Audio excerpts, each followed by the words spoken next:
අප ජනතා විමුක්ති ප්‍රමුණ ලෙස මෙම මාධ්‍ය සාකච්ඡාවක් හඳුන්වනු ලැබුවේ ඊයේ දිනේදී පාර්ලිමේන්තුවට ආණ්ඩුව 20 වෙනි ආණ්ඩුක්‍රම ව්‍යවස්ථා සංශෝධනයට අදාළ කරන 50 කෙටුම්පත් ඉදිරිපත් කරනු ලැබුවා.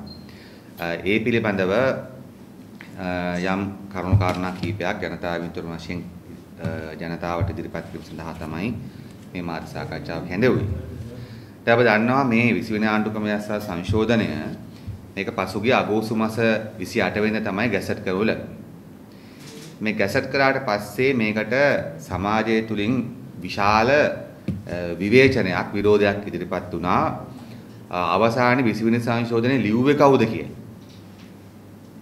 ඉදිරිපත් වෙන්න බැරි තරමට ආණ්ඩුවේ ඒක සකස් කරපු පුද්ගලයෝ බය වුණා. ඔබ දන්නවා පසුගිය සතියේ දෙකේම තිබුණේ 20 ලිව්ව මිනිහෙක් හොයාගන්න නැහැ. ඒක අධිකරණ ඇමතිවරයාගෙන් අහනවා ඔබද ලියුව කියලා. ඔහු කියනවා එයා නෙමෙයි කියලා. සීඑල් පිරිස් මහත්තයාගෙන් ඔහු කියනවා ඔහු නෙමෙයි කියලා. අන්තිමට 20 ලිව්වේ එක්සත් ජනපද තානාපති කාර්යාලයෙන්ද කියන සැකය පවා දැන් මතුවලා තිබෙනවා. අතන හොය බලනවා කවුද මේක ලිව්වේ කියලා. නිසා 20 වෙනි සංශෝධනයේ ඉදිරිපත් කරපු වෙලාවේ තිබිච්ච ආණ්ඩුවේ තිබිච්ච ඒ මහා බලගතු එඩිතර භාවය ඒ විශ්ව කියන ඊ타මත්ම ප්‍රජාතන්ත්‍ර විරෝධී මේ රට අවුරුදු 40ක් පස්සට ගෙනියන උත්සාහ කරන ඊ타මත්ම කියන්නේ නූතන ලෝකයේ පිළිගත්තු සම්මතයන් සියල්ල පැත්තකට දාලා මේ ලංකාව ගෝත්‍රයක පාලනයට ගොනු කරන පෞලක පාලන ගොනු කරන සංශෝධනයක් බවට පත් වෙච්ච නිසා සමාජයෙන් සැලකිය යුතු ආරුඩ ඡන්ද දුන්නා ඇතුලින් පවා යම්කිසි සැලකිය යුතු විවේචනයක් ඉදිරිපත් වුණා. ඒ නිසා 20 ලියපු කට්ටිය හැංගෙන මට්ටමට ඒක විවේචනයක් ආවා. අන්තිමට 20 අවජාතක දරුවෙක් වුණා ආණ්ඩුව ඇතුලේ. ඒක ගෝඨාභය රාජපක්ෂ මහත්මයා කියනවා ඔහු තමයි මේක ලිව්වේ. නැත්නම් ඔහු මේක ඇමරිකාව ලව්වා හරි කවුරු හරි ලව්වා ලියෙව්වා. නැත්නම් අගමැතිවරයා කියන්නේ ඔහු මේක ලියෙව්වා. අවසානයේ ඒක අවජාතක දරුවෙක් වුණා. ඊට පස්සේ මේක කොතරම් ප්‍රබල වුණාද කියනවනම් ආණ්ඩුව 20 ඉදිරිපත් කාට පසුව කමිටුවක් හැදුවා කැබිනට් එකෙන් අගමැතිවරයාට වාර්තාවක් ඉදිරිපත් කරන්න කියලා බදන්නවා කැබිනට් ඇමතුරු 5 දෙනෙකුත් තවත් ඇමතුරු 4 දෙනෙකුත් ඇතුළු 9 දෙනෙකුන් යුක්ත කමිටුවක් ඉදිරිපත් කළා. කමිටුවක් හදලා කිව්වා මේ 20 වෙනි ඉදිරිපත් කරන ලද 20 වෙනි සංශෝධනයේ ගැසට් එක පිළිබඳව අලුතෙන් අධ්‍යයනය කළ වාර්තාවක් ඉදිරිපත් කරනවා. ඒ වාර්තාව ඉදිරිපත් කරන ඡායාරූපත් සමහර ජනමාධ්‍යවල පළ කළා. ඒ වගේ මේ කැබිනට් ඒ අනු කමිටුවේ හිටපු ඇමතිවරයෙක් කිව්වා දැන් මේ 20 මේ අර අගෝස්තු මාසයේ ගැසට් කරපු 20 වෙනි සංශෝධනය ඉදිරිපත් කරන්නේ නැතය පාර්ලිමේන්තුවට. ඒ වෙනුවට අලුත් 20ක් එන්නේ කියන එක ආණ්ඩුවේ නිතර දෙවේලේ කයිවාරු ගහන ඇමතිවරයෙක් ඒ කැබිනට් එකේ ඇමතිවරයෙක් කැබිනට් කමිටුවෙත් ඉන්න ඇමතිවරයෙක් කිව්වා මේ පරණ එක එන්නේ නැහැ අලුත් එක තමයි එන්නේ කියලා. ඒ වගේම ආණ්ඩුවට සම්බන්ධ තවත් മന്ത്രിවරුත් කිව්වා ජනාධිපතිවරු එකඟ වුණා කියලා මේක ගේන්නේ නැහැ අලුත් එකක් ගේනවා කියලා. නමුත් අපි දන්නවා දැන් ඊයේ පාර්ලිමේන්තුවේ සභාගත කළා තිබෙන්නේ ඒ ගැසට් එකම තමයි පරණකම තමයි. ඒතර පළවෙනි කරුණ තියෙනවා දැන් ඔබ දන්නවා 20 ඉදිරිපත් කාට පස්සේ ඒකට අයිතිකාරයෙක් නැහැ කතුවරයෙක් නැහැ අවජාතක කළා ආණ්ඩුවේ. දෙවෙනි එක තමයි අගමැති කමිටුවක් 20 ඉදිරිපත් කාට පස්සේ හැදුවා ඉදිරිපත් කරපු 20 වෙනි සංශෝධනය අධ්‍යයනය කරන්න කියලා. දැන් ඔබ දන්නවා දැන් මේක කැබිනට් මණ්ඩලයේ ඉදිරිපත් කරපු දවසේම සාමාන්‍ය ඔබ දන්නවා කැබිනට් මණ්ඩලයේ 50ක් අනුමත වෙන්නේ 50 කෙටුපතක් අනුමත වෙන්නේ ඕනම දෙයක් අනුමත වෙන්නේ නැත්තම්. ඕනම කැබිනට් පත්‍රිකාවක් එදින අනුමත කරන්නේ නැහැ. එදින අනුමත කරත් ඒක අනුමැතියට ලක් වෙන්නේ ඊළඟ කැබිනට් වාරදී තමයි. අදම ඉදිරිපත් කළා අදම අනුමත කරන කැබිනට් පත්‍රිකා කියනවා ඊටාම දුර්ලභයි කැබිනට් එකේ. මොකද සාමාන්‍යයෙන් කැබිනට් පත්‍රිකාවක් ඉදිරිපත් කරා 50ක් නෙමෙයි ඊට වඩා කුඩා දෙයක් වුණත් අධ්‍යයනය කරලා ඊළඟපත් කැබිනට් මණ්ඩලයේ තමයි අනුමතයට ලක් වෙන්නේ. මේ වාර්තාව අනුමත කිරීම හරහා. නමුත් 20 වෙනි සංශෝධනය එහෙම නෙමෙයි. කැබිනට් මණ්ඩලයේ එදිනම ඉදිරිපත් කරපු මොහොතේම අනුමත කළා ගැසට් කරා. හැබැයි ඊට පසුව අගමැතිවරයාගේ පැත්තෙන් කැබිනට් අනු කමිටුවක් දැම්මා. ඒතර ප්‍රශ්නයක් තිබෙනවා. ඒතර කැබිනට් මණ්ඩලය අනුමත කළා ගැසට් කරාට පස්සේ මොකක්ද ඒ අධ්‍යයනය කරන්නේ? ඒකෙම පේනවා මේක මේ හත් පොලේ ගාගෙන දැන් තියෙන්නේ. Tamanට තියෙන වෙන වියරු බලවමනාවක් තිබෙනවා. ඒ වියරු බලවමනාවට සියල්ල දෝසර කරගෙන සියලු සම්පදායන් ක්‍රමවේදයන් දෝසර කරගෙන යනවා. දැන් නමුත් දැන් ආණ්ඩුවේම අගමැතිම දැන් හීනෙන් බය වෙලා වගේ තමයි දැන් කටයුතු කරන්න කියලා අපිට හිතෙන්නේ. නැත්තම් ඔහුම අනුමත කරලා ඔහු ඇතුළේ කැබිනට් මණ්ඩලය අනුමත කරලා ඊට පස්සේ ඒකෙන්ම කැබිනට් අනුකම්පිටුවක් පත් කරනකොට ඒකේ තියෙනවා විහිළුවක්. ඒක විකාරයක්. ඊට පස්සේ එහෙම පත් කරපු කැබිනට් අනුකම්පිටුවේ වාර්තාව දැන් වෙච්ච දෙයක් නෑ. ඒක දැන් කළු කොහරට වැටිලා. දැන් අගමැතිවරයාට කැබිනට් මණ්ඩලයේ පත් කරපු අනුකම්පිටුවේ හරි අනුමත කාට පස්සේ හරි තවත් අධ්‍යයනය කරන හරි පිටු කමිටුවේ වාර්තාවක් රටට තියෙන්නේ. ඒ කමිටුවේ නියෝජිතව රටට කියපු දේවල් තිබෙනවානේ මේ අලුත් 20ක් එන්නේ කියලා. ඒ මොකුත් නැහැ. අපිට පේනවා ඒකම ඇවිල්ලා තිබෙනවා. ඒ නිසා ඒ වගේම ඔය අතර තවත් දෙයක් ඔබතුමාලා දන්නවා ආණ්ඩුවෙන් පත් කරනු ලැබුවා මේ නව අලුත්ම ආණ්ඩුක්‍රම ව්‍යවස්ථාවක් සකස් කිරීම සඳහා වෙච්ච විශේෂඥ කමිටුවක. මා දන්නා තරමින් නීතිවේදීන් ගණනාවක්ගේ මූලිකත්වයෙන් ආණ්ඩුවේ නඩු කටයුතු වලට නිතර සහභාගී වෙච්ච නීතිවේදීන්ගේ සම්බන්ධ කරගෙන විශේෂඥ කමිටුවක් කියලා පත් කළා අලුත් ව්‍යවස්ථාවක් හදන්න. ඒත් දැන් අලුත් ව්‍යවස්ථාවක් හදන්න කමිටුවක් පත් කරලා තිබෙනවා. 20 ගණන් අධ්‍යයනය කරන්න කමිටුවක් පත් කරලා තිබෙනවා. ඒ ඔක්කොම ASCII අර අයිතිකාරයක් නැති 20ම ඊයේ පාර්ලිමේන්තුවට එනවා. ඒ නිසා අපිට පේනවා පැහැදිලිවම දැන් මේ පාර්ලිමේන්තුවේම ආණ්ඩු පක්ෂම කට්ටියම දැන් ඇත්තටම තිගැස්සිලා. නමුත් දැන් තමන්ම දිව විකාගෙන දැන් මේ ඒකාධිපති රට පස්සට ගෙනියන්න උත්සාහ කරන මේ ව්‍යවස්ථා සංශෝධනයට ඕන්ම ඡන්ද දෙන්න උත්සාහ කරන එක තමයි අපිට පේන තියෙන. නිසා අපිට පේන හැටියට දැනට මේ ඉදිරිපත් කරන ලද මේ 20 වෙනි සංශෝධනය තමයි පාර්ලිමේන්තුවේ ඉදිරිපත් කරලා තිබෙන්නේ. ඒතර මේකට තමයි ඡන්දේ විමසන්නේ පාර්ලිමේන්තුව තුල. ඒ නිසා අප මුලින්ම ජනතාවට පැහැදිලි කරන්න කැමති මේ ඉදිරිපත් කරලා තිබෙන ඉතාමත්ම බරපතල ඉතාමත්ම ප්‍රජාතන්ත්‍ර විරෝධී සංශෝධනයට ව්‍යවස්ථා සංශෝධනයට ආණ්ඩුව තුලම බරපතල ගැටලු ඇති වෙලා තිබෙනවා කියන එක පැහැදිලි. ඒ නිසා ආණ්ඩුව එක එක වෙලාවට එක එක දේවල් කරනවා. නමුත් අවසානයේදී ඒ පැරණි එකම ඇවිල්ලා තියෙන එක්ක ආණ්ඩුව පිළිගන්න ඕන තමන් බය වෙලා නෙමෙයි මේ මිනිස්සු මුලා කරන්න මුලා කිරීම අදහසින්ම තමයි අපි කළේ. ජනතා විරෝධයක් ආවා. 20 වෙනි සංශෝධනය කියන්නේ ඒ නිසා බොරු අගමැති කමිටුවක් දැම්ම. බොරුවට විශේෂඥ කමිටුවක් දැම්ම. අලුත් ව්‍යවස්ථාවක් හදනවා කියලා ජනතාවට ඇහැට වැලි ගහන්න. නමුත් ඒව කරලා පරණ එකම ගෙනාවා. එක්ක පිළිගන්න ඕන අපි ජනතාව මම්මුලා කිරීම සඳහා මේ කමිටුපත් කරේ. නැත්තම් පිළිගන්න ඕන අපිම මේකට බය වෙලා ඉන්නේ. ඒ නිසා දැන් මේ සිහිවිකල්ලෙන් වගේ අපි දැන් මොනම හරි කරන්න උත්සාහ කරනවා. නමුත් ඒක බැරි වෙලා තියෙන්නේ.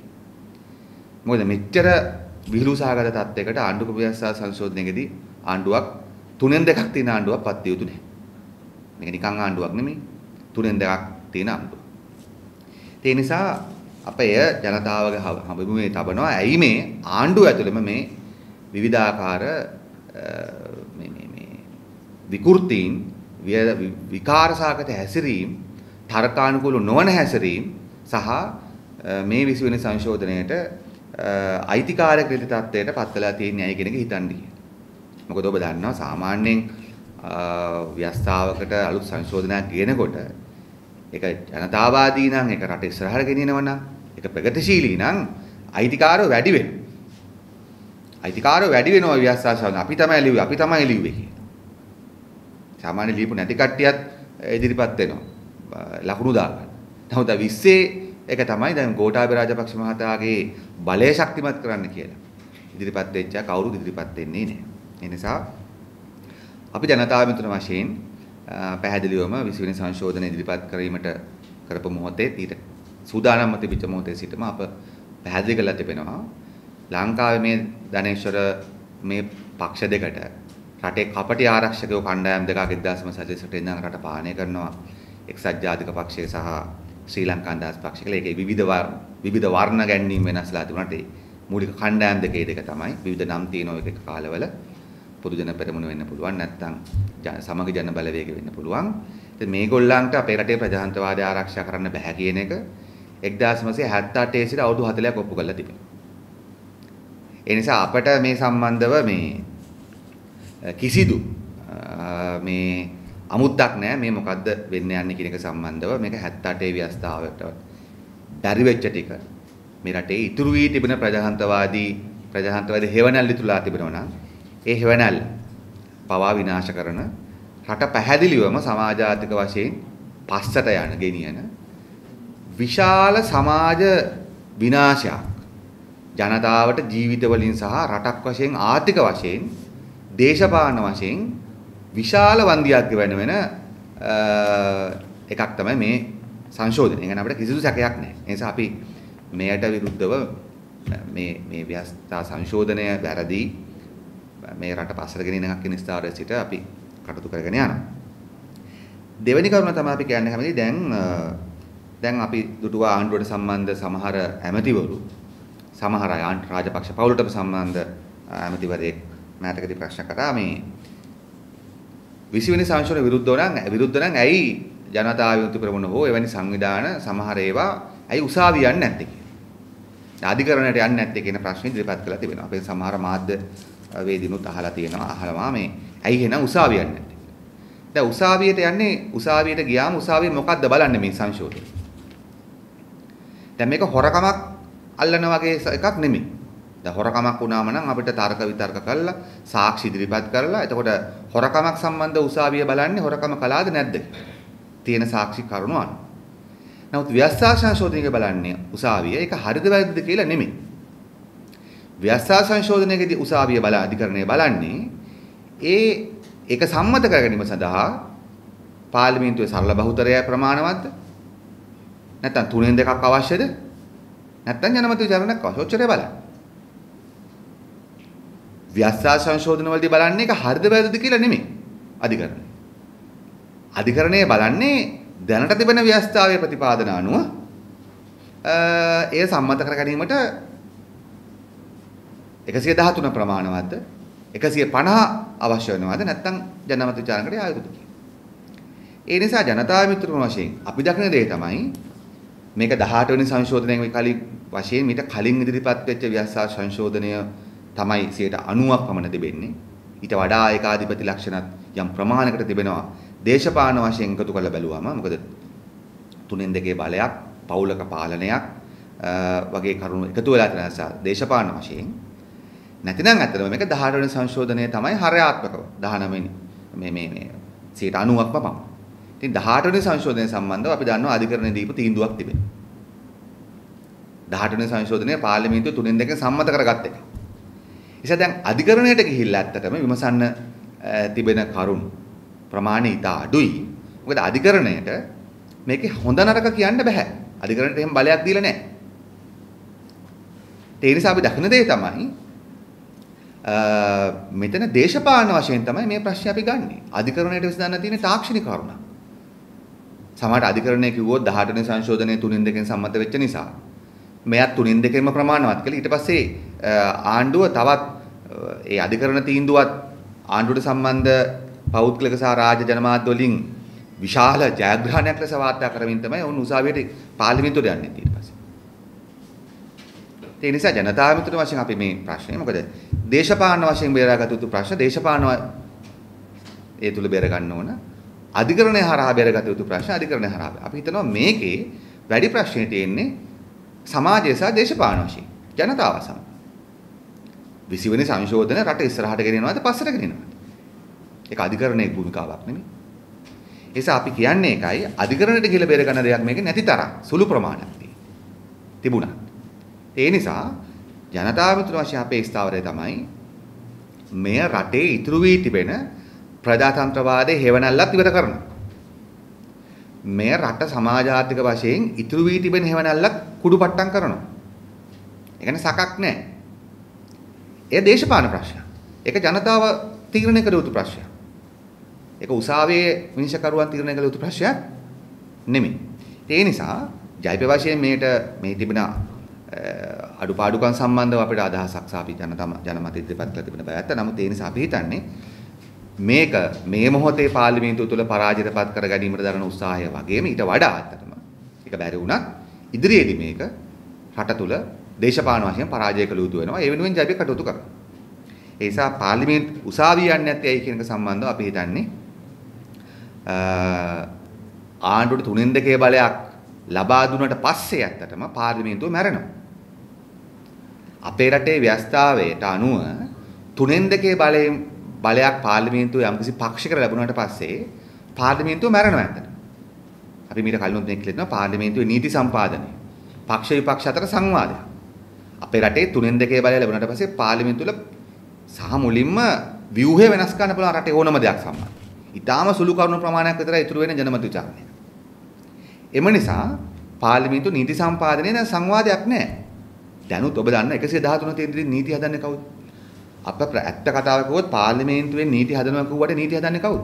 නීති හදන්නේ ආණ්ඩුව. හැම විටම. ආණ්ඩුවේ විවිධ අමාත්‍යාංශ වලින් තමයි නීති හදන්නේ 113 තියෙද්දි. සරල බහුතර ආණ්ඩුවක් වුණා. ඔබ දන්නවා සරල බහුතරයෙන් වෙන ආණ්ඩුව වල පවා කොතරම් අමාරුද සංශෝධනයක් අතුළු කරගන්න කියලා. විපක්ෂේ. අපි ව්‍යවස්ථාවෙන් කියනවා තමයි ජනතාව හිතන් ඉන්නවා තමයි පාර්ලිමේන්තුව තමයි නීති හදන්නේ කියලා. ඔව් පාර්ලිමේන්තුව තමයි නීති හදලා ඒකට මේ මුද්දරය අලවන්නේ. නැත්නම් ඒකට සීල් එක ගහන්නේ. නීති හදන්නේ අධිකරණ. නීති හදන්නේ අමාත්‍යාංශය ආණ්ඩුව ඇත්තට. ඇත්ත කතාව ඒකනේ. නීති හදන්නේ දැනුත් සරල බහුතරයේ තියෙද්දිත් හදන්නේ පාර්ලිමේන්තුව නෙමෙයි. 3/2 හම්බුනාට පස්සේ වෙන්නේ සංශෝධනයක් ඉදිරිපත් කරන්න බැරි තත්ත්වයක් ඇති කරනවා. මොකද ආණ්ඩුවට සංවාදයකට ආණ්ඩුව බැඳලා නැහැ. ජනතාව කියලා තියෙනවා සංවාදයක් එපා. ඔගොල්ලෝ ඩෝසර් කරගෙන යන්න. ඒක තමයි ජනවරම තියෙන්නේ ඇත්ත.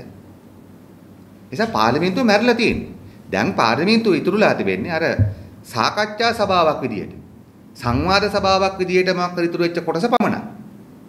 නිසා ඒක රාජ්‍ය මුදල් පාලනයේ වගකීම මැරලා ඉවරයි. නීති සම්පාදනයේ භූමිකාව මැරලා ඉවරයි, මරලා ඉවරයි. සංවාද සභාවක් විදියට පමණයි තියෙන්නේ. ඒ නිසා අපි දකින දේ තමයි 3/2 බලය පාවිච්චි කරලා ඊටත් එහාට බලතල ලබා ගන්න සංශෝධනයක් ආවට පස්සේ පාර්ලිමේන්තුව ඡන්දෙන් මැරලා ඉවර කරලා තිබෙනවා. දැන් ඉතුරු වී තිබෙන ආයතන ටික මේකෙන් පස්සේ මැරෙනවා. අධිකරණය අනිකුත් ආයතන. ඒක නිසා ඒක තමයි අපේ ස්ථාවරයේ නිසා අධිකරණය හරහා බේර ගන්න ප්‍රශ්නයක් නෙමෙයි තිබෙන්නේ. දේශපාලන වශයෙන් සමාජය සමග බේරගත යුතු ප්‍රශ්නයක්. ඒ වගේ මම කියන්නේ කමේ දැන් මේ දවස්වල අපිට ඇහෙනවා විශාල වශයෙන් මේ විශේෂයෙන්ම එක්සත් ජාතික පක්ෂය සහ ඒ කියන්නේ සජිත් ප්‍රේමදාස කණ්ඩායම සහ එක්සත් ජාතික පක්ෂයේ අලුත් රූපාන්තරණය වෙච්ච පක්ෂය දැන් මේ 19 වෙනි සංශෝධන නැතිවීම පිළිබඳව දෙස් දෙවොල් තියෙනවා. අඬනවා.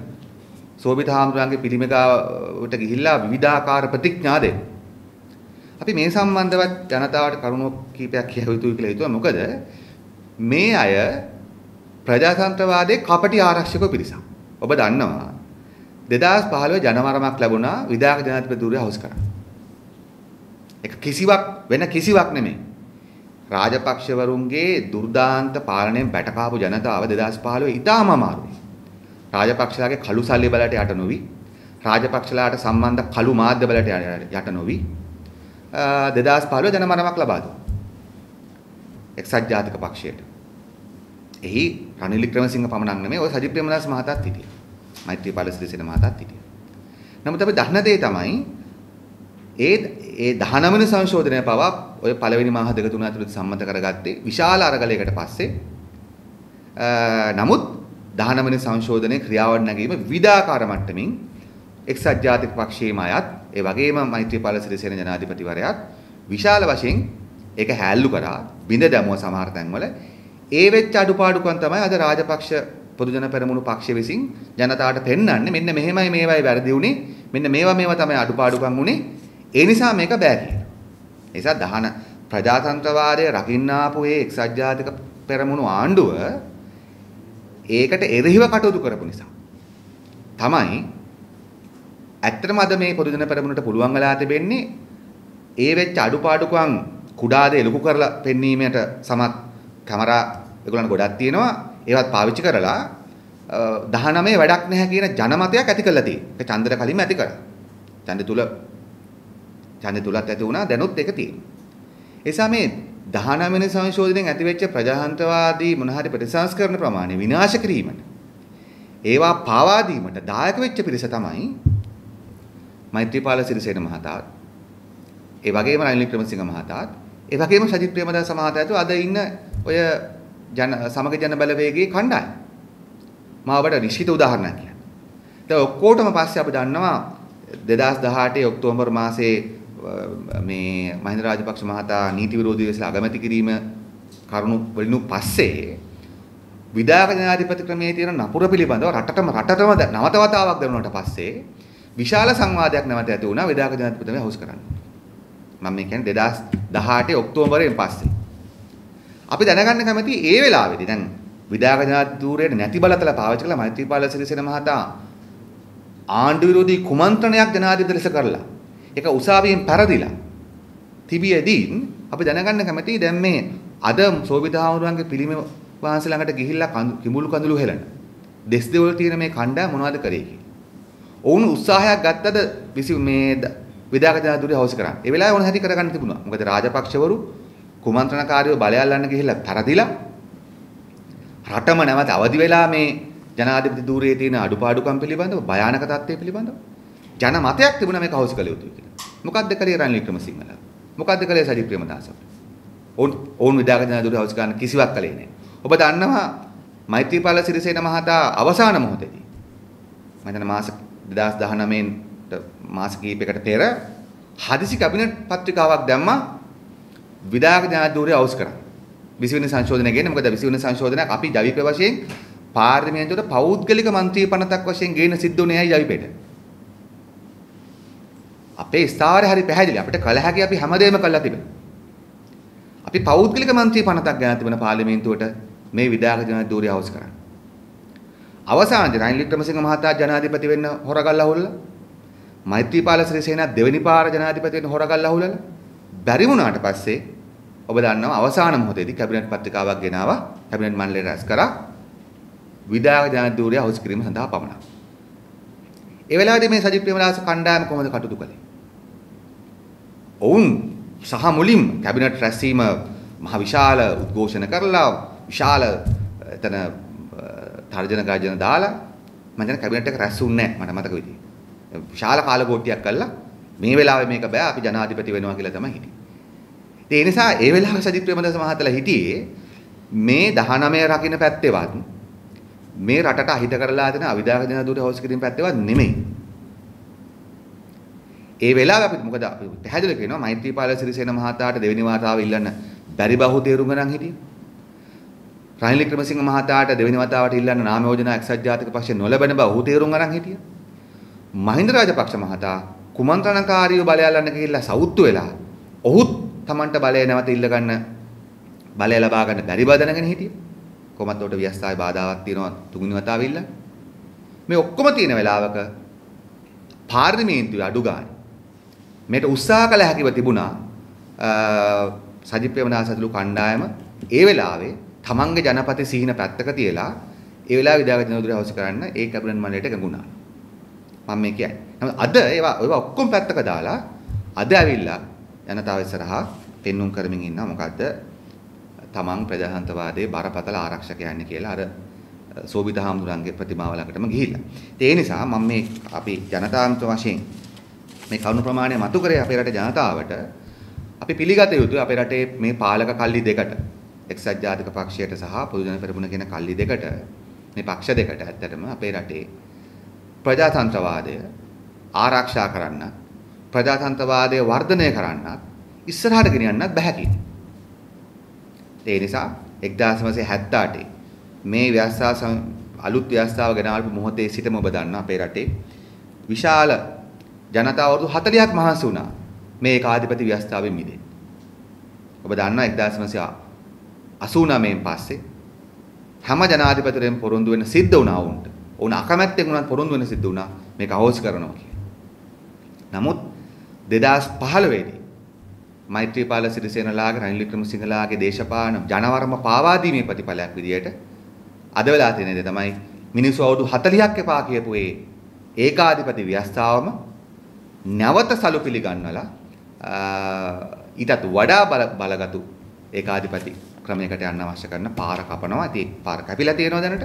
ඒ නිසා අපි දකින දේ තමයි අපේ රටේ ප්‍රජාතන්ත්‍රවාදය පිළිබඳව මේ පක්ෂ දෙක පිටිපස්සේ දුවන ජනතාවට පමණක් නෙමෙයි ඒවට විවිධාකාර මට්ටමින් මැදිහත් වෙන හැටත් අපි කියන්න කැමති ඉබ්බන්ගෙන් පිහාට උල්ලන වගේ දේවල් සඳහා ජනතාව දැක්කීම දැනටවත් නතර කරන්න. දැන්වත් නතර කරන්න. ඒ නිසා අවසාන වශයෙන් මම කියන්න කැමති මේ බලය මේ ජනාධිපතිවරයා මේ ඉල්ලන බලය සම්බන්ධව දැන් අපි දැක්ක එක්සත් ජාතික පක්ෂයේ මේ සමගි ජන බලවේග කණ්ඩායම පාර්ලිමේන්තුවේ දැන් මේ මහින්ද රාජපක්ෂ මහතා ගැන අමුතු අනුකම්පාවකින් කතා කරන්න පටන් ගන්න තියෙනවා. ඒ ඔවුන් දැන් පෙන්නන හදනවා දැන් මේ මහින්ද රාජපක්ෂ කපලා දැන් ගෝඨාභය රාජපක්ෂ බලය ගන්න තමයි හදන්නේ. දැන් නැවත වතාවක් ජනතාවට නිකන් අදහසක් දෙමින් තිබෙනවා මේ මහින්ද රාජපක්ෂට විශාල අසාධාරණයක් වෙන්න යන්නේ කියලා. ඔබ දන්නවා මේක අගමැතිවරයාගේ බලය සීමාවෙන්. ඒ කියන්නේ සැකක් නැහැ. නමුත් දැන් මේ උකහා ගන්නා බලය ගෝඨාභය රාජපක්ෂ සහ රාජපක්ෂ පවුල මේ පනත හරහා උකහා ගන්නා බලය පාවිච්චි කිරීමට යන්නේ ගෝඨාභය රාජපක්ෂ මහතා මහින්ද රාජපක්ෂ මහතාට විරුද්ධවද? දැන් ඒක එක්සත් ජාතික පක්ෂයේ මේ සමගි ජන බලවේගයේ කණ්ඩායම කියන්නේ. මොකද මේ හැම විටම මේ ව්‍යාජ බොරු තර්ක මත ජනතාව තල්ලු කිරීම හරහා ජනතාව මේකේ තියෙන ඇත්ත ප්‍රශ්නේ තේරුම් ගන්න නැහැ. මොකද ඔබ දැක්කා පහුගිය පාර්ලිමේන්තු මැතිවරණේ පොදු ජන පෙරමුණම මැතිවරණ උපක්‍රමයක් පාවිච්චි කරා මොකද්ද? මහින්ද රාජපක්ෂ නම් වැඩක් නැහැ. ගෝඨාභය රාජපක්ෂ තමයි හොඳ කියලා. මොකද පොදු ජන පෙරමුණු පාක්ෂිකයන් තුලම යම් ආකාරයක පිරිහීමක් ඒ මහින්ද රාජපක්ෂ මහතා ඇතුලේ කණ්ඩායම සම්බන්ධව තියෙනවා. ඔවුන් මැරලා ඉපදිච්ච කට්ටිය නෙමෙයි. අවුරුදු 10ක් 15ක් මෙරට පාලනය කළා, දූෂණය කළා, කරන් තියෙන හැම වැරද්දම කළා අතට අහුවලා ඉන්නේ ජනතාව. එසා අලුතෙන් ඡන්දය ගන්න ප්‍රචාරක උපක්‍රමයක් පාවිච්චි කළා. මහින්ද රාජපක්ෂ වැඩක් නැහැ. ගෝඨාභය රාජපක්ෂ තමයි හොඳ කියලා. ඒ උපක්‍රමය ඉනීමට වැඩ කරා. එසා අපි දැක්ක ගම්වල ඉන්න සාමාන්‍ය මහ ජනතාව පවා පොදු ජන පෙරමුණට ඡන්දය දීම සඳහා ඒක හේතුවක් කරගත්තා. ඒක තමයි මහින්ද රාජපක්ෂ වැඩක් නැහැ. අපි දෙන්නේ මේ සැරේ ජනාධිපතිතුමාට. ඒක පැහැදිලි කරුණක්. දැන් එවැනි ලනු පොදු ජන පෙරමුණෙන් දෙනකොට ඒ ලනුම අරගෙන අපිට පේනවා දැන් සමගි ජන බලවේගයේ කණ්ඩායම පාර්ලිමේන්තුවේ දෙස් දෙවොල් තියෙනවා මේ මහින්ද මහත්තයාගේ බලතල කප්පාදු කරන්න යනවා. ඒ නිසා අපි කියන්න කැමති මේ බලය ගෝඨාභය රාජපක්ෂ මහතාලු මේ කණ්ඩායම ගන්නේ මහින්ද රාජපක්ෂ මහතාට විරුද්ධව පාවිච්චි කරන්නේ නෙමෙයි. ඒවයි යම් ගැටලු ඇති වේ පවුල ඇතුලේ විසඳ ගන්න ඒගොල්ලෝ. සමහර විසඳ ගන්න බැරුණු පුපුරලත්යයි. ඒවා අනිවාර්ය ඉදිරියදී වෙයි. නමුත් අපිට තියෙන ප්‍රශ්නේ තමයි මේ බලය පාවිච්චි කරන්න යන්නේ කාටද? කා වෙනුවෙන්. ඒ කියන්නේ අවසාන වශයෙන් කරුණක් කියන්න කැමති මේ බලය පාවිච්චි කරන්න යන්නේ ඔබ දන්නවා මේ බලය මෙච්චර බලයක් අවශ්‍ය වෙන්නේ නැහැ. අපේ රටේ නොමිලේ අධ්‍යාපන ක්‍රමය සංවර්ධනය කරලා අධ්‍යාපනයට 60% වෙන් කරා. මෙතරම් බලයක් අවශ්‍ය වෙන්නේ නැහැ. අපේ රටේ බිඳ වැටේ තිබෙන සෞඛ්‍ය පද්ධතිය දියුණු කරා. මෙතරම් බලයක් අවශ්‍ය වෙන්නේ නැහැ ගොවියන්ට පෝරසාන ආධාරය ලබා දෙන්න. මෙතරම් බලයක් අවශ්‍ය නැහැ. මේ බලය නැතුවත් දැන් ආණ්ඩුව කියන දේ ආණ්ඩුව මත්ද්‍රව්‍ය අල්ලනවනේ. නිසා මත්ද්‍රව්‍යෙන් විනාශ කරන්න මෙතරම් බලයක් අවශ්‍ය නැහැ. මේ බලය මොකටද ඉල්ලන්නේ? මේ බලය ඉල්ලන්නේ මොකටවත් නෙමෙයි. ඔබ දන්නවා විශේෂයෙන්ම දේශීය සහ විදේශීය ධන කුවේරයන්ට මේ රටේ තවම අල්ල ගන්න බැරි වෙච්ච සම්පත් ප්‍රමාණයක් තියෙනවා. ඔවුන්ගේ සල්ලි වලට කරන්න දෙයක් නැහැ. සල්ලි උතුරන්න තිබුණා කරන්න දෙයක් නැහැ. ඒ අනිවාර්යෙන්ම අපි ඉතාවකීමෙන් කියනවා මේ උකහා ගන්නා බලය පාවිච්චි කරන්නේ මේ රටේ ජාතික සම්පත් දේශීය සහ විදේශීය ධන කුවේරයන්ට පවරන්න. අපි දකිනවා මේ කිසි කතාවක් නැහැනේ මේ තුනෙන් දෙකේ බලයන් ඔක්කොම ඉල්ලනවා. හැබැයි කොළඹ වරායේ ජැටිය ඉන්දියාවට විකිණීම සම්බන්ධ වචනයක් නැහැ. දැන් තුනෙන් දෙකේ බලය ලැබුණාට පස්සේ කොළඹ වරාය ඉන්දියාවට විකිණීම නතර කරනවා. එහෙම පුළුවන් කියලා කියනවද නැහැ. තුනෙන් දෙකේ බලය ලැබුණාට පස්සේ මේ මොකද 20 වෙනි සංශෝධනයෙන් පස්සේ චීනට දුන්නු හම්බන්තොට වරාය නැවත ගන්නවා කියලා කියනවා. එහෙනම් මේ අධික බලය ඉල්ලන්නේ කුමකටවත් නෙමෙයි එක පැත්තකින් ඉතුරු වී තිබෙන රාජදේපල ටික තමන්ගේ හිතවතුන්ට සහ විදේශීය ධන කුවේරයන්ට ලබා දෙන්නත් ඒ වගේම අද විශේෂ කාරණයක් ඔබ දන්නවා අපේ රටේ ඉඩම් සහ වනාන්තරවල විශේෂයෙන් ඉඩම් තමයි වනාන්තර කියන්නේ තායි පැත්ත අනිත් පැත්තෙන් ගත්තොත් ඒ ඉඩම් මේ විශාල ධන කුවේරයන්ට ලබා ගන්න යම් නෛතික බාධාවක් තිබෙනවා අපේ රටේ යම්කිසි ශක්තිමත් නීති පද්ධතියක් තියෙනවා අවුරුදු 100ක් තිස්සේ හැදිච්ච. සමහර නීති ඉතා ශක්තිමත් විශේෂයෙන්ම ඉඩම් නීතිය වගේ. ඒ අඩුපාඩු කරන්න නැතුව නෙමෙයි නමුත් ශක්තිමත් නීති. ඒසා ඒවා සියල්ල ධනකුවේරයන්ගේ උමනාව වෙනුවෙන් වෙනස් කිරීම තමයි අරමුණු කරගෙන මේ බලය ඉල්ලන්නේ. ඔබ දන්න උදාහරණ මම කියන්නම්. දැන් කොළඹ නගරයේ කරන ලද සංවාදනය අරගෙන බලන්න. ඒවා මම කියන්නේ නරකයි කියලා. හැබැයි මේ සංවාදනය කරනකොට ඒ ප්‍රදේශවල හිටපු මිනිස්සු අද ඒවා ඉන්නවද? කොළඹ නගරයේ සංවාදනය කියලා දෙයක් කරනකොට ඒ සංවාදන ව්‍යාපෘතියට අහුවෙච්ච ප්‍රදේශවල හිටපු මිනිස්සු ඒවා අද ඉන්නවද? උන් අතිවිශාල ප්‍රමාණයක් ඒ තැන්වල නැහැ.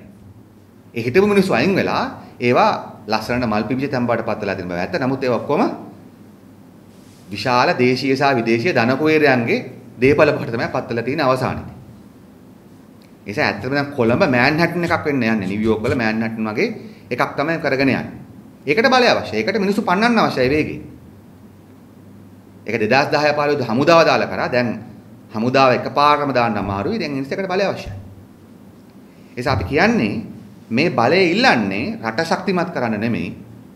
ඊටාම සුළු පාලක කල්ලියක සහ ධනකෝරයන්ගේ අවශ්‍යතාවන් ඉටු කිරීම තමයි මේකෙ වෙන්න පුළුවන්කම තිබෙන්නේ.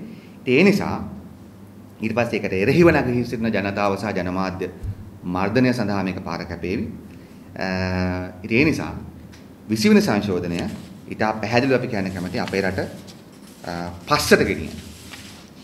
අපේ රටේ විනාශය ඉක්මන් කරන නීතියක්, අපේ රටේ විනාශය වේගවත් කරන සංශෝධනයක්.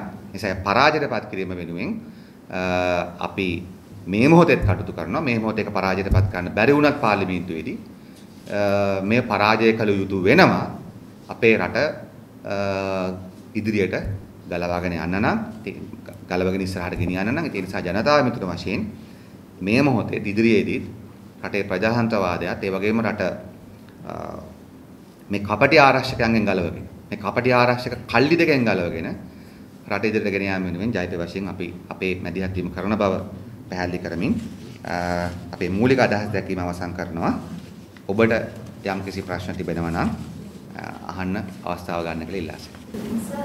සර් මේ කිසිවන ව්‍යවස්ථා සංශෝධන හේතුපත් අධ්‍යයනය කරන්න අග්‍රාමාත්‍යතුමා කමිටුවක් පත් කළා. ඒක කැබිනට් මණ්ඩලයට ඉදිරිපත් කරලා තියෙනවා. දැන් මේ හේතුපත් වාර්තාවට මොකද වෙලා තියෙන්නේ? ඒක තමයි මම දැන් පැහැදිලි කරේ. ඒවා ඔක්කොම කළු කොහරට ගිහිල්ලා තියෙන්නේ. දැන් ඇත්තටම මම නැවත පැහැදිලි කරොත් ඒක විහිළුවක්නේ. කැබිනට් මණ්ඩලයට 20 වෙනි සංශෝධන ඉදිරිපත් කරාට පස්සේ ඒක අනුමත කිරීමට කලින්නේ කැබිනට් අනුකමිටුවක් පත් කරන්න තිබුණේ අධ්‍යයනය කරන්න. එහෙම නෙමෙයි කළේ. කැබිනට් මණ්ඩලය එදාම අස්සම් කරා. ඒක අනුමත කළා. ඒ කියන්නේ කනාසන ගන්නවා කියන්නේ. කියවන්නේ දැන් ඔබ දන්නවා මේක කැබිනට් මණ්ඩලයේ තියෙන පැය දෙකයි. ඒකෙදි මේක අධ්‍යයනය කරලා ඉගෙන මේකේ තියෙන හොඳ නරක තේරුම් ගන්න නීති පිළිබඳ මහාචාර්යවරයෙක්ටත් බෑ. ඒ නිසා ඒ වෙලාවේ අධ්‍යයනය නොකර අනුමත කළා. ඊට පසුව අනුකමිටුවක්පත් කරා ඔබතුමිය අහපු විදිහට. ඉතින් ඒ කමිටුවේ වාර්තාවට වෙච්ච දෙයක් නෑ. ඉතින් ඒක ඇත්තටම අගමැතිවරයා පාර්ලිමේන්තුවට ඉදිරිපත් කරන්න ඕනේ දැන්. කියන්න ඕනේ ඒ වාර්තාව කුණු කුඩට දැම්මද නැත්නම් මොකද උනේ කියලා. ඉතින් අපිට පේන දේ තමයි ඕන් එක්කෝ ජනතාවට හැට වැලි ගැසීමකට මුණින් බොරු කමිටු දානවා. මොකද හැම ආණ්ඩුවක්ම බොරු කමිටු දානවානේ. දැන් පසුගිය මෛත්‍රී අහිල්ලා ආණ්ඩුව දාපු කමිටු ප්‍රමාණය ගත්තා. ඒක 100ක් විතර දෙනවා වෙච්ච දෙයක් නෑ. නිසා මේගොල්ලෝ බොරු කමිටු දාලා අවධානය අනිත් පැත්තට හරවන්න වෙන්න පුළුවන්. නැත්තම් තමන්ම බය වෙලා මොන හරි කරන්න හැදුවා. හැබැයි ඒක කරගන්න බැරි වුණා. ඔය දෙකෙන් එකක් මොකක්ද කියලා අගමැතිවරයා පාර්ලිමේන්තුවට කියන්න ඕන. දැන් විවස්ථා සම්බන්ධයෙන් කියන GPS මාත්‍රා කියනවා විවස්ථා ඉදිරිපත් කරන පස්සේ විශ්ව සංශෝධනයේ පිළිබඳව අධිකරණයට යන්න පුළුවන් වුණා නේද කියලා. ඒකට වෙනුවෙන් අධිකරණයේ සති 3 කාලයක් වෙනවා කියලා කියනවා. ඒතර ඔබතුමා කියනවා මේ අධිකරණය ආව සම්පූර්ණම කියන්නේ එක්සෙප්ට් කිරීමක් තමයි ඔබතුමාලා කරන්නේ. ඒක හේතුව දැන් ඔබතුමා ඒකට දැක්වේ විදිහට මේකේ තේරුමක් නැහැ කියලා. ඒතර මේ අධිකරණයේදී නීතියේ තියෙන අඩුවක්ද මේක නැත්නම් ව්‍යවස්ථාවේ තියෙන අඩුවක්ද? නෑ ව්‍යවස්ථා සංශෝධන වල හැටි ඒක. ඒ කියන්නේ ආණ්ඩුක්‍රම ව්‍යවස්ථාව මූලික රටේ නීතිය. ඒතර ඒකෙන් තමයි අනිත් නීති වලට මඟ පෙන්නන්නේ. ඒතර මේක ඇවිල්ලා තියෙන්නේ ආණ්ඩුක්‍රම ව්‍යවස්ථාව වෙනස් කරන්න. එතකොට ඒතර ව්‍යවස්ථාවේ තියෙනවා ආණ්ඩුක්‍රම ව්‍යවස්ථාවක් වෙනස් කරනවා නම් කල යුතු විදි. දැන් හිතන්නකෝ මේකේ ආණ්ඩුක්‍රම අපිට දාන්න ඕනේ කියලා රටේ යාවජීව ජනාධිපති ගෝඨාභය රාජපක්ෂ කියලා. ඒක දාන්න පුළුවන් ව්‍යවස්ථාවට. ඒක දාන්න පුළුවන් ව්‍යවස්ථාවට. එතකොට උසාවියේදී ඒක බලන්නේ ඒක හරිද වැරදිද කියලා නෙමෙයිනේ. ඒක දානකොට උසාවිය බලන්නේ මේකයි රටේ තව අවුරුදු 500ක් යනකම් රාජපක්ෂලාම බලය ජනාධිපතිවරු විය යුතුයි කියලා ව්‍යවස්ථාවට වගන්තියක් කරනකොට උසාවිය බලන්නේ මොකක්ද? ඒක හරිද වැරදිද කියලා නෙමෙයි. උසාවිය බලන්නේ රාජපක්ෂවුන්ට අවුරුදු 500ක් බලය දිය යුතුද නැද්ද කියන එක කොහොමද සම්මත කරගන්නේ? ඒකට දැනට තියෙන ව්‍යවස්ථාවේ තියෙන ප්‍රතිපාදනය මොකක්ද? එච්චරයි බලන්න. ඒ නිසා ආණ්ඩුක්‍රම ව්‍යවස්ථාව සංස්මායකයි කියර හොරකමකදී උසාවිය බලන්නේ සාක්ෂි අනුව ඒක හරිද හොරකම වුණාද නැද්ද කියලා. නමුත් මූලික නීතියම වෙනස් කරන මෙවැනි දෙයකදී බලන්නේ මේක සම්මත කරගන්න පුළුවන් විදිය මොකක්ද කියලා. ඒ නිසා උසාවිය සාමාන්‍යයෙන් කියන්නේ මේ වගන්තිය සම්මත කරගන්න නම් 113 ඇති. මේ වගන්ති 5 සම්මත කරගන්න 3න් 2ක් අවශ්‍යයි. ඒක ඇති. මේ සමහර වගන්තියක් දෙන්න පුළුවන් මේකට ජනමත විචාරණයකට යන්න ඕනේ කියලා. ඉතින් ඊට වඩා දෙයක් උසාවිය කියන්නේ නැහැ. ඉතින් අපි මම ඒකයි කිව්වේ මේක දේශපාලන ප්‍රශ්නයක්. කියන විදිහට මේ ඔය ව්‍යවස්ථාවේ තියෙන කරුණු අධිකරණයේ ඇතුලේ අභියෝගයට ලක් කළ ජනමත විචාරණයක් දිනා ගන්න හැකියාවක් තියෙනවා නම් පාර්ලිමේන්තුවේ කරන්න බැරි දේ සමාජ ජනතාවත් එක්ක ඔබතුමාලට කරන්න පුළුවන්. මෙහෙමයි. අපි මම මුලින්ම එක පැහැදිලි කළා. අපි උසාවිය යනවට විරුද්ධ නැහැ. අපි අපේ නීතිඥ කණ්ඩායමක අවස්ථා ගණනාවක්ම සාකච්ඡා කරා. මොකද මේක පරාජයටපත් කරන්න ඕන හැම දෙයක්ම කළ යුතුයි. ඒ ගැන සැකක් නැහැ. නමුත් නීතිඥ කණ්ඩායමේ උපදේශුත් අපිට තිබෙන දේශපාලන විඥානයත් එක්ක අපි මේක 18 වෙනි සංශෝධනය හරයේ තියෙන්නේ. ඒ පාර්ලිමේන්තුවේ මීට අවුරුදු 10කට කලින් සම්මත කරපු පනත. ඊට වඩා අමතරව තියෙන්නේ පොඩි කරුණු කීපයක්. ඒ නිසා තමයි අපි කල්පනා කළේ මේ වෙලාවේ මේකේ උසාවියට යෑමෙන් ලබා ගන්න පුළුවන් ඉඩ සහනයක් ජනමත විචාරණය සම්බන්ධ අදහසනේ තියෙන්නේ. ඒකට තියෙන ඉඩ කඩ අඩුවේ කියන අදහසම අපිට තියෙන්නේ. ඊට පස්සේ ජනමත විචාරණයකට ගියොත් ඔබ බලන්න මේ අවුරුදු 2500ටම මේ රටේ මූලික නීතිය ජනතාවගෙන් අහලා සම්මත කරලා නැහැ. අපි මේ මොන ප්‍රජාතන්ත්‍ර මාර්ගයක මේ ජනතාවගේ කපටි ආරක්ෂක කල්ලි දෙකක් 48 ඉඳන් රට පාලනය කරනවා. අපිට මූලික නීතියක් නැහැ 21 වෙනි සියවසේ දෙවෙනි ශතවර්ෂයේ දෙවෙනි දශකයේදී මිනිස්සු අනුමත කරනවා.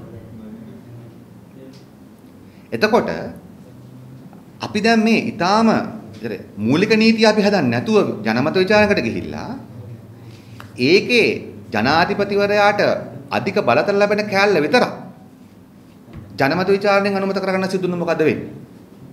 ඔවුන්ට තියෙන කළු සල්ලි බලයක්, ඔවුන්ට තිබෙන මේ මාධ්‍ය බල හැනියත් පාවිච්චි කරලා සමහර ජනමත විචාරණයක් වුණ ජයග්‍රහණය කරන්න පුළුවන්.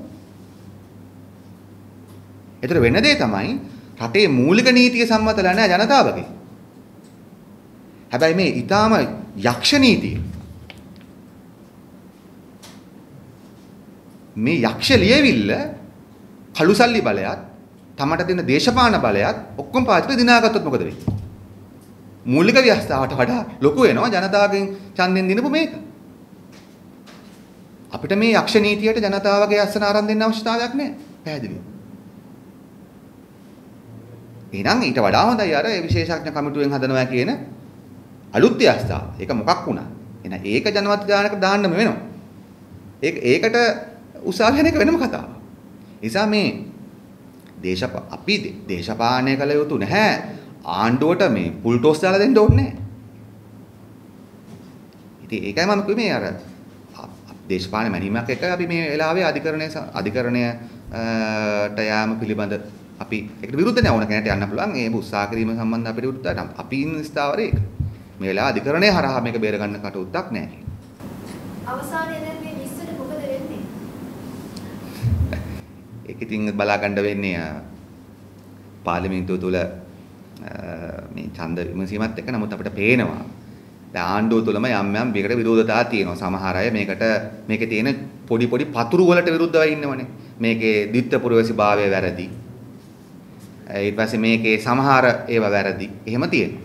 නමුත් පාර්ලිමේන්තු ඡන්දෙදී 100ට ගණන් වලට ඡන්ද දෙන්න බෑනේ. පාර්ලිමේන්තුවේ ඡන්දය අහන්නේ ඔව්ද නැද්ද කියලා විතරයි. ඒතකොට 130ක් එකඟයි 70ක් විරුද්ධයි එහෙම කියන්න බෑනේ. මම මේ කියන්නේ මේ ඔක්කොම දැන් මේ ආණ්ඩු පක්ෂයටත් දැන් මේක රෙදි අනගෙන සම්මත කරන්න බැරි අය පිරිසක් ඉන්නවා අපි දන්නවා. ඇත්ත ප්‍රශ්නේ ඒකයි. ඒගොල්ලන් දන්නවා දැන් මොකද මේ 18 වෙනි සංශෝධනයේ ඡන්දෙ දීලා අවුරුදු 2කට 3කට පස්සේ සමහර ඇමතිවරු තමන් ගත්ත තීරණයට සාප කර බව අපි හොඳටම දන්නවනේ. අපිට හම්බෙලා තියෙනවා ඇමතිවරු. 18ට උස්සපු අත ගැන තමන්ම කලකිරෙනවා කියලා කියපු ඇමතිවරු අපි දන්නවා. ඒ අය දැනුත් ඉන්නවා. දැය බාට ඡන්ද දෙනවා. සමහර අය ඉන්නවා පොඩි අර මේ පොදු ජන පෙරමුණේම නෙමෙයි නිකන් ඒකට වාටි එදිලා ඉන්න අර පරපෝෂිත පක්ෂ ටිකක් තියෙනවා.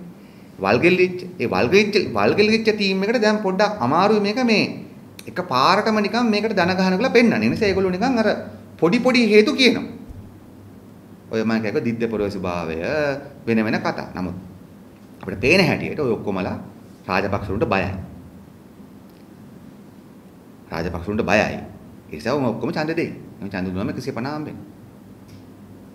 ඔබතුමා විශ්වාස කරන්නේ මේ තියෙන ව්‍යවස්ථාව කෙසේ හෝ ගොඩ කාලේ අපේ ගෙන ව්‍යවස්ථාව මේක වැඩක් නෑම කියලා දිගින් දිගටම කෑ ගැහුවනේ.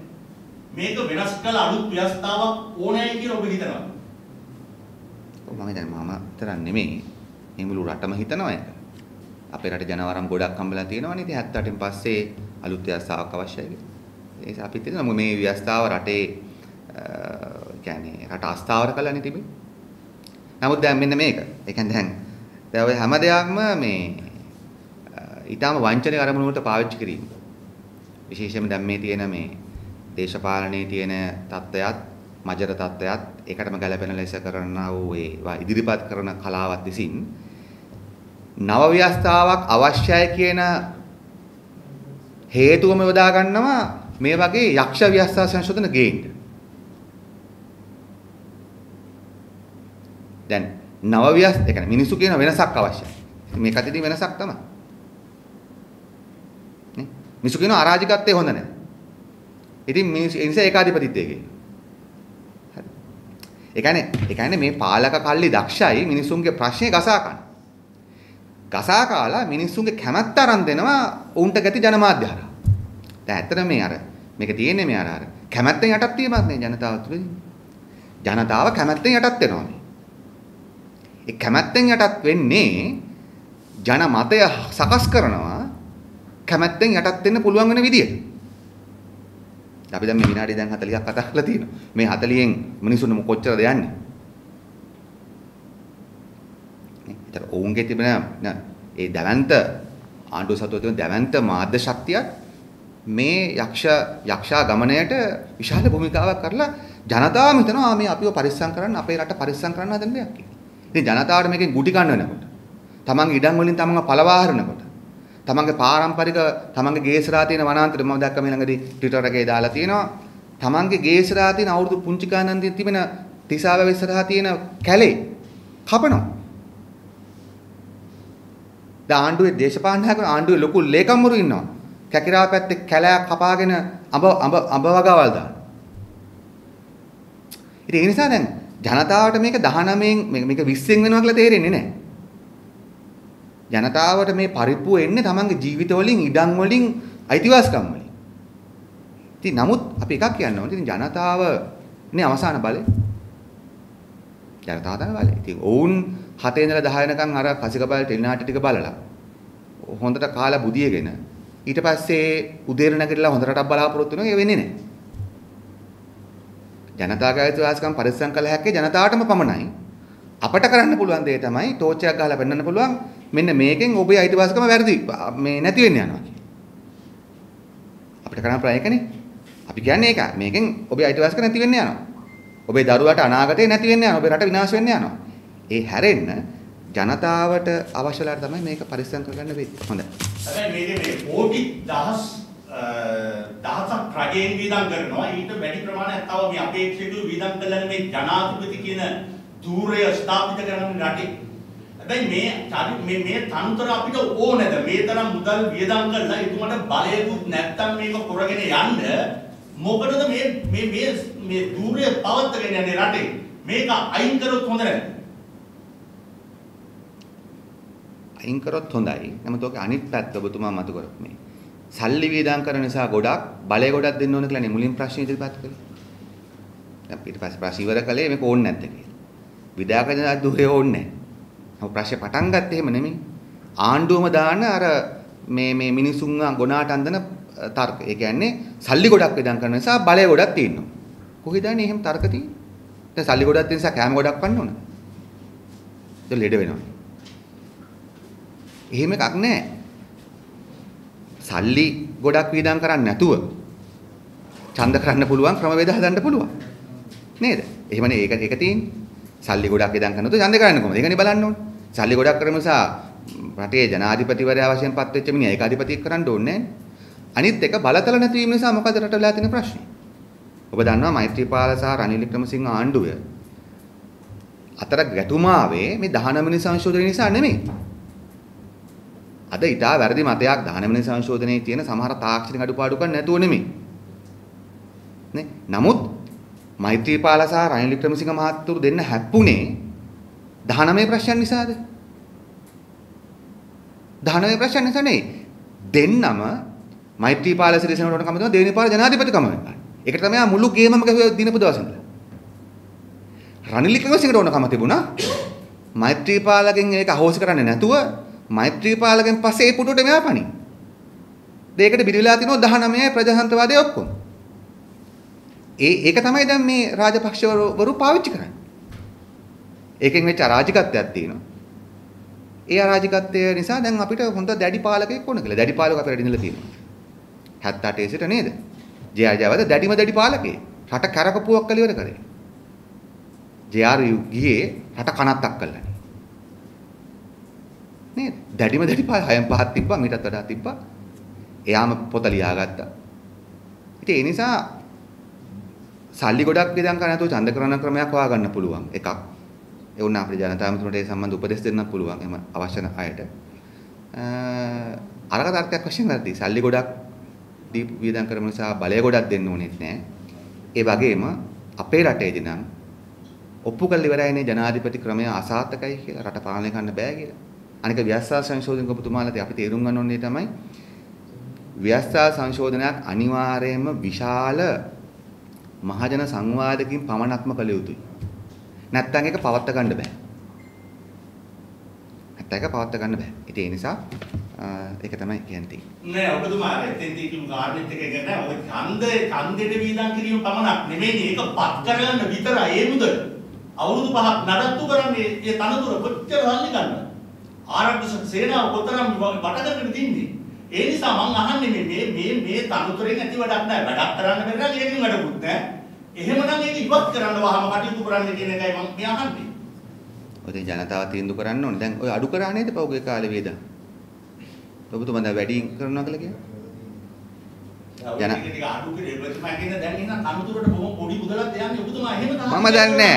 මම දන්නේ ඔබතුමා තමයි කිව්වේ දැන් වියදම විශාල වශයෙන් යනවා කියලා. ජනාධිපතිවරයා ප්‍රකාශ කළා ඔබතුමා ජනාධිපතිවරයාගේ මාධ්‍ය සාකච්ඡාවට අහන්න. ඔබතුමා තිබ්බොත් එහෙම මේ එතුමා දැන් ඔය මොනවාද කාර් මණ්ඩල වාහන අර මේ ගොඩක් අඩු කරානේ. ඒ නිසා දැන් මේ වියදම දැන් අඩුද වැඩිද කියලා. මම කියන්නේ වියදමේ ප්‍රශ්නේ නෙමෙයි. වියදමේ ප්‍රශ්නයක් තමයි කොහොමද මැතිවරණ කරන ඡන්දය සල්ලි යනවනේ. නේද? තියෙන දේ තමයි මැතිවරණයට සල්ලි යන එක නෙමෙයි. රටේ ප්‍රශ්නේ තියෙන්නේ. මේ රටේ ජනතාවට සේවය කිරීමේ සුදුසු ප්‍රතිපත්ති මාලාවක් සහ ඒ සඳහා කැපවෙච්ච දේශපාලනාකත්වයක් රටට නැහැ. ඒ නිසා ඒකලා එක වෙලාවට ඒක ප්‍රශ්න දාගන්න. ඔබතුමා ඒක ඕනේ නැහැ කියන්නේත් නැහැ. අඩුතරම මේක ඕනේ කියන නම් ඒත්කම නැස්තාවරේ. නෑ අපි පැහැදිලි කළා. ප්‍රශ්න තියෙන්නේ මේකයි විමර්ශන. නෑ මම කෙටියෙන් කියන්න අපි වෙලාව නාශ කරන්න ඕනේ නැති නිසා මාධ්‍යවල ජනතාව මිත්‍ර නිසා අපි කොහෙත්ම පිළිගන්නේ නෑ විධායක ජන ධූරය කියලා තනතුරක් අපිට රට අවශ්‍යයි. අපිට පාර්ලිමේන්තු ක්‍රමයකින් රට හදන්න බැරි වුණත් අඩුම ගානේ රට ඒකාධිපති අන්තයට යන්න නැතුව පවත්වාගෙන යන්න පුළුවන්. ඒ නිසා ජනතාව මිත්‍ර වශයෙන් අපි ඉන්න තැන තමයි පාර්ලිමේන්තු ප්‍රජාතන්ත්‍රවාදය ඒ හෙවණල්ල රැක ගන්න පුළුවන් නම් අපිට පක්ෂයි. ඒ නිසා අපි විධායක ජන ධූරයට විරුද්ධයි. ඒක 78 සිටම විරුද්ධයි. සල්ලි යන නිසා විතරක් නෙමෙයි. සල්ලි යන පැත්තේ හිතුවොත් තව ගොඩක් දේවල් වැඩක් නැහැනේ. නේද? එහෙම ගත්තොත් ගොඩක් ආයතන වැඩක් නැහැ. නමුත් නිශ්චිත වශයෙන් ගත්තොත් මේ විධායක ජනාධිපති ධූරය කියන තනතුර රටේ ප්‍රජාතන්ත්‍රවාදයේ මරණ තනතුරක්. ඡන්දෙන් එතෙන්ටපත් වෙලා එතන සිට මේ ප්‍රජාතන්ත්‍රවාදයේ මරනවා. දැන් මේක ඒකනේ කරන්නේ. හිට්ලර්ගේ උනේ. හිට්ලර් බලය ගත්තේ 933 පාර්ලිමේන්තුවේ. පාර්ලිමේන්තුව මල කරගෙන මේ වගේම 50ක් ගෙනාවා හිට්ලර්. 50ක් ගහලා පාර්ලිමේන්තුව ලවම පාර්ලිමේන්තුවේ බලය නැති කරගත්තා. පාර්ලිමේන්තුවම කිව්වා ඔයගොල්ලෝ කෝච්චියට බෙල්ල තියන්න කියලා. පාර්ලිමේන්තුව තිබ්බා. ඉතින් දැන් මේක තමයි මේ තියෙන්නේ. දැන් පාර්ලිමේන්තුවම විධායක ජනාධිපතිවරයා කියන කෝච්චියට බෙල්ල තියනවා දැන්. ඉතින් ඒක හොඳ නෑ. නමුත් මම කියන්නේ අපේ රටේ ප්‍රධාන ප්‍රශ්නය මේ කපටි ආරක්ෂකයන්ගේ රට ගලව ගන්න ඕනේ. ඒක තමයි ප්‍රධාන කාරණා. මේ කපටි ආරක්ෂක කල්ලි දෙක මාරු වුණාට බලයටපත් වීම හරහා රට ආර්ථික වශයෙන් ඉස්සරහට යන්නේ නැහැ. සදාචාර වශයෙන් ඉස්සරහට යන්නේ නැහැ. ප්‍රජාතන්ත්‍රවාදී වශයෙන් ඉස්සරහට යන්නේ නැහැ. මම හිතන්නේ ඒක තමයි අපිට පණිවිඩ වශයෙන් දෙන්න ඕන. මම හිතනවා ඇති කියලා ප්‍රශ්න තමයි. මේ විශ්ව හදපු කෙනෙක් නැද්ද? අයිතිකාරයෙක් නැද්ද මේ විශ්ව? විශ්ව හදපු කෙනෙක් නෑ දැන් විශ්ව හදපු කට්ටිය බය වෙලා ඉන්නේ. මොකද විශ්වයේ තරම් නරකයි. විශ්වයේ තරම් නරකයි. ඒ නිසා විශ්ව හදපු කෙනෙක් ඉදිරිපත් වෙන්නේ ඒකෙම පේනවා විශ්ව කොච්චර දරුණු දෙයක්ද කියලා. මොකද මේක ඉබේලිය වෙන්නේ නෑනේ. නේද? මේක දෙක ඉබේලියන්න බෑ. ඒ නිසා ලියපු කෙනක් දන්නවා මේක ඊටාම භයානක දෙයක් කියලා. ඒ නිසා තමයි වුන් හැංගිලා ඇත්තේ. ඒක තමයි අපිට පැහැදිලි කරන්න. එහෙනම් අපි ගොඩක් කතා කරා.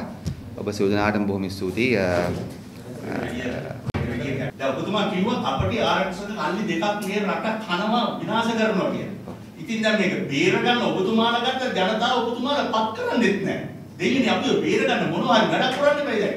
ඒකයි යහනේ මේව නැති කරලා ඇති කරලා ඕව වෙනස් කරලා හරි මේක බේරගන්න. ඒක මම කිව්වේ ඉතින් ජනතාවට තමන්ගේ අයිතිවාසිකම් ආරක්ෂා කර ගැනීමට අවශ්‍ය වෙලාවට තමයි අවශ්‍යතාවය දැනුණු වෙලාවට තමයි ඉතින් ජනතාවම කටයුතු කරන්නේ. ජනතාව එක එක වෙලාවල වලදී අපිට පේනවා මේ පාලක කල්ලි දෙකට රැවටෙලිමින් තමන්ගේ අයිතිවාසිකම් බිලිදෙමින් ඊටාම දුෂ්කර ජීවිතයකට ගමන් කරමින් ඉන්නවා.